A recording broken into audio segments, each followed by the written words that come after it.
अपनी दोनों मुट्ठियां से बंद करके और जोर से दोनों हाथ उठा करके भारत माता की जय का नारा लगाएंगे।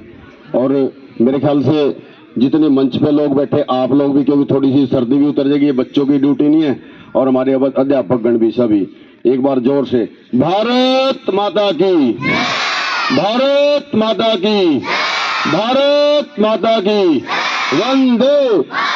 वंदे वंदे। बड़ा गांव इस स्कूल के इस मैदान के अंदर हमारे इस स्कूल के बहुत ही सम्मानित प्रिंसिपल श्री नील शर्मा जी और हमारे गांव के बहुत ही सम्मानित सरपंच भाई कृष्ण जी और बहुत ही हमारे होनहार और हमेशा सबके काम में आगे खड़े रहने वाले ऐसे हमारे गांव के नंबरदार भगतू जी, शेखर जी और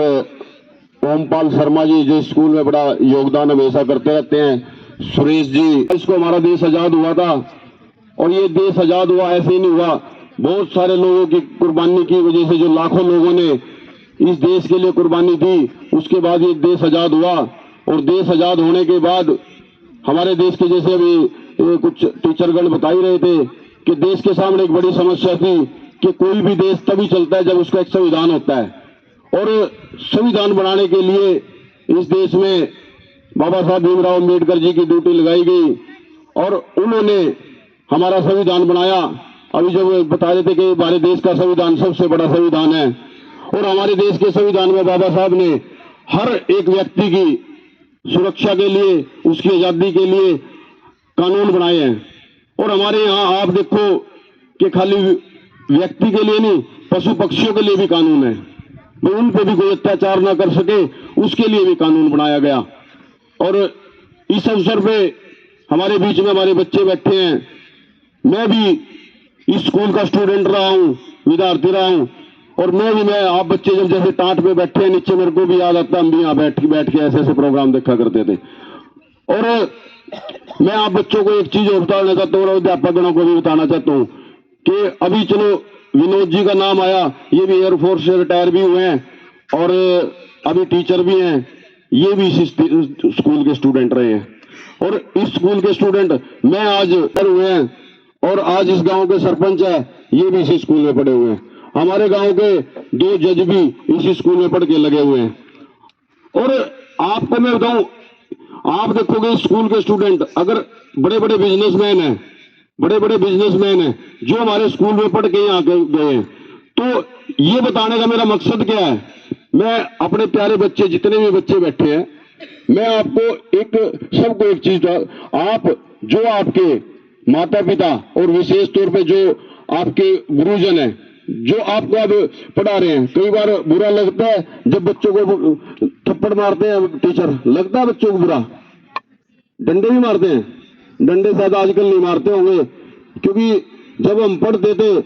तब तो आए तो हमारे मास्टर जी कहीं तो तूतड़ी की छड्डे तोड़ लेते और बुरी बुरी तरह पिट रहे थे, हम भी पिटे हैं सभी, तो तभी आज यहाँ पहुंचे हैं। आप लोग अगर बच्चों को कोई टीचर मारता है धमकाता किसी के लिए, आप सब के लिए, आप कितने बच्चे ऐसे हैं जो कल को यहाँ झंडा फहराने आने के लिए तैयार हैं बड़े होकर के, वे कुछ बन के यहाँ आपके प्रिंसिपल आपको इनवाइट करें कि आके यहाँ गांव का झंडा फहराओ, कितने बच्चे हैं एक बार हाथ खड़े करके बताइए सभी, वाह जी वाह, तालियां बच्चों के लिए। लेकिन बेटा इसके लिए आपको क्या करना पड़ेगा, पढ़ना पड़ेगा। अभी सब बच्चे पढ़ने पे पूरा ध्यान लगाएंगे क्योंकि हमारे सरपंच साहब ने भी कहा भाई अभी पेपर आने वाले हैं, आप सब ने अच्छी तरीके से अपनी पढ़ाई के ऊपर ध्यान देना है। अभी कुछ डिमांड मेरे टीचर भाई ने रखी है, प्रिंसिपल साहब भी मेरे को बात करे थे, इसकी जो भी आपकी डिमांड है और ये आपने डिमांड रखी है अच्छी बात है, लेकिन मैं पहले से ये सोच के आया था, हम पहले से ये विचार करे थे, शेखर भाई विचार कर रहा था कि हमारी स्कूल की बाउंड्री ऊंची होनी चाहिए ताकि कोई शरारती तत्व अंदर ना आए। वो बाउंड्री हम पूरी कराने का काम मैं करके दूंगा आपको। अब ये रास्ते बनवाने, पक्का बनवाने की बात है, इस पे भी इंटरलॉकिंग टाइल मैं आपको यहाँ पे हम लगा करके देंगे। और इसके साथ साथ पेंट बॉल स्कूल को अच्छा माहौल बनाने के लिए मेरी जहां भी जरूरत है, और हमारे साथ सरपंच साहब भी बैठे हैं, मैं और सरपंच साहब और मेरे गांव की पूरी टीम, ये जो आप देख रहे हो, नंबरदार जी बैठे हैं, किरण पाल बैठे हैं, हम सब आपके साथ बिल्कुल तन मन धन से बिल्कुल आपके साथ हैं। कहीं भी हमारी जरूरत है हम आपके साथ खड़े होंगे। और मैं अपने जितने भी हमारे गुरुजन हैं जो बच्चों को आज पढ़ा रहे हैं, तो मैं सबसे आपसे भी एक रिक्वेस्ट करूंगा, क्योंकि बैठ करके एक बार मैं भी आप लोगों के साथ एक दिन बैठना चाहता हूं। बैठ के स्कूल के लिए आपको जो भी चाहिए वो मैं उपलब्ध कराऊंगा, लेकिन इस स्कूल को एक आदर्श स्कूल हमने बनाना है, इसके लिए हमने प्रयास करना है। और ये प्रयास आपके बिना संभव नहीं हो सकता। जब